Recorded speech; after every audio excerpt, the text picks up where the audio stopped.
James C. Bartholf, November 28, 1858, March 12, 1936 was an American newspaper editor, journalist, and politician.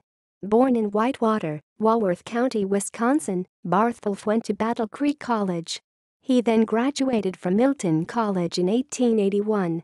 He was principal of the Milton Junction, Wisconsin grade school in 1881. Bartholf was a journalist, editor, and publisher of the Milton Telephone newspaper in Milton, Wisconsin and other publications. In 1885 and 1887, Bartholf served in the Wisconsin State Assembly as a Republican. Later, Bartholf was involved in the Chatauqua movement and the Anti-Saloon League in Wisconsin and other states.